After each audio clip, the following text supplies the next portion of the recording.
Happy Thursday, everybody. Welcome into Locked On Big 12. I'm Drake Toll from America's #1 Big 12 podcast, Locked On Big 12. That is Cameron Stewart co-hosting today. He hosts Locked On Baylor. The reason he's here is because he's moderately funny, and I am more handsome than him. We will talk Brett Yormark subjective. ripping into the college football ripping into the college football playoff over its officiating crews.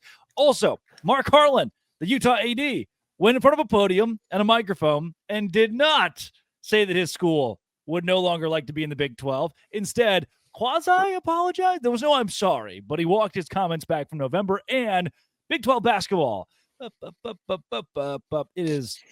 kind of collapsing right now. We'll get there as well. If you hit subscribe, we get to keep our jobs. Cam, Brett Yormark, very unhappy with the officiating of the college football playoff, says that a new standard has to be set. All of this coming from a couple of weeks ago when Arizona State was blatantly screwed. Not just by the targeting call, but then come to find out, we watched the replay, and the game-winning touchdown, the receiver actively uses the turf to catch the football, taking a win away from Arizona State. Not in most cases, you're like, oh, well, the officiating crew doesn't decide a game. But here, when a kid pins a ball against the turf and that should have been incomplete, literally the winning play, Arizona State wins. Brett Yormark is on the money. Yeah. And I think the SEC is starting to learn about not only their double standard, they don't know about that yet, but the double standard of UT within the SEC, which we'll get to that. But I mean, Yormark, the most biting comment on this, or part of this statement that he put out was, what did he say? He was like, "We're looking for just a national level of what we're going to call in these college football playoff games," which is the diplomatic way of saying, "Hey, we need to make sure there's not different rules for the SEC teams than there is for our Big 12 teams."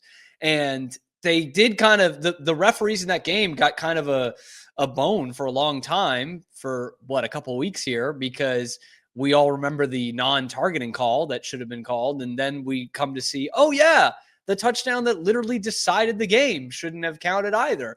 It's par for the course, I would say, for a lot of us out there. But you think with the 12-team college football playoff that it is going to be easier for the little guy. And according to ESPN and Tessitore and anyone who had any involvement with this game, there's no littler guy than Arizona State with like the third highest enrollment in the country.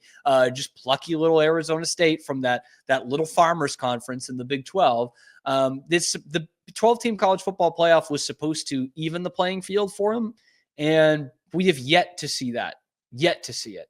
And try as they might, still no SEC team in the national championship game.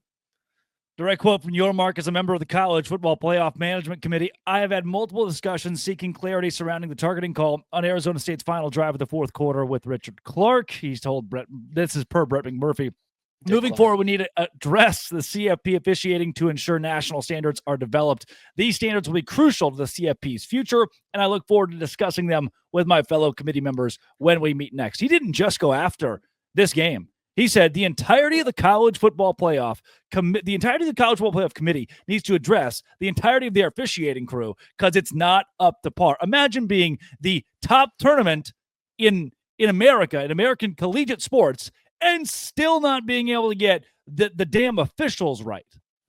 He's like, I just want to talk. I just want to talk this through. Just want to make sure we're on the same page. And to go off not just the biggest tournament in America, because it is, but arguably the biggest moneymaker in American sports right now is the 12-team college football playoff. The NFL playoffs and the Super Bowl are a different animal, I guess. But, I mean, really, the 12-team college football playoff challenges that. And so you're going to pour all this money into this, and you are going to spend months and months deciding who gets to get in there from a team standpoint. And we're not even going to be on the same page on what the rules are. Like, we're not even going to get the competent officials for this game. It sucks. And I think this is a buildup.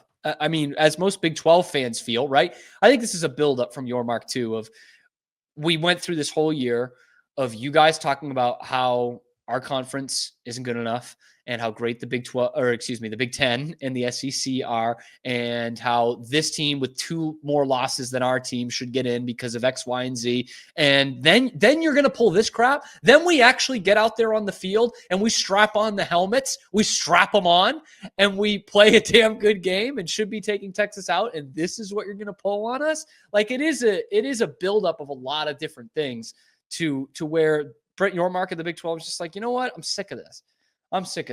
Nothing's going to change if I don't call them out anyway. So let's at least try this and see if something's going to change. I doubt it, but it feels like the Big 12, and I guess the ACC as well, being treated as second-class citizens in when it comes to college football, and specifically the college football playoff. It's BS, man. Yeah, very so. You see it in the NFL with, remember that Saints pass interference? I mean, we've seen a couple times where a larger market team seems to benefit from a big call. There is bias in everything, whether you like it or not. It's going to be there. And do you think that the Big Ten officiating crew knew that this was mighty Texas of the SEC and the Power 2, the quasi-Power 2, playing against a Big 12 team, and a Big 12 team winning does really nothing for them?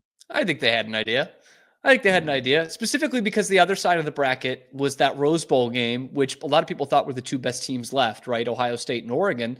And it was like, oof, Ohio State against Arizona State in the Cotton Bowl in Arlington, Texas.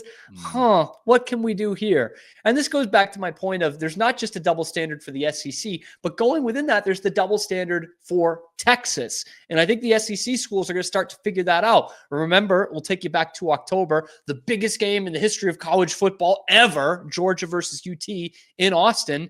A pass interference call on an interception gets overturned because the UT crowd threw bottles onto the field and Sark was big mad. And so that gets turned around. I'll give you a Big 12 example of it. This goes back a bit, back in my time, well before yours, Drake. 2018 was my senior year at Baylor, that football season.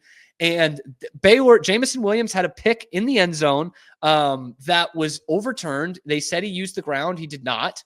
And so they take a pick off the board. Texas scores on the next play, and they win the game by 6 points. Like, this is the kind of margin that we're talking about. It's gone on forever. We've known about it forever in the Big 12. And you would think that maybe going to the SEC, where they're not the biggest dog, it won't be there. But here it is. So not only is the country seeing the UT bias and the SEC bias, but these SEC schools are going to start to see the UT bias soon enough if they haven't already. No doubt. And they want Texas to be back. They really want Texas to be back. And this is a losing effort. We can continue to tout the SEC with the stripes, with ESPN, with everybody that wants to make you feel like they're the best and no one else can compare. It's just not really trending in that direction. Thank you for making it to the end of the video, and thank you for making the Locked On Podcast Network part of your daily routine. We have got you covered with the most Baylor Bears athletics coverage of any outlet that's not directly tied into Baylor University. So if you want more of that, be sure to like and subscribe. Ring that notification bell to get notified every time we're dropping a video here on YouTube or wherever you get your podcasts. Thanks, and sick 'em.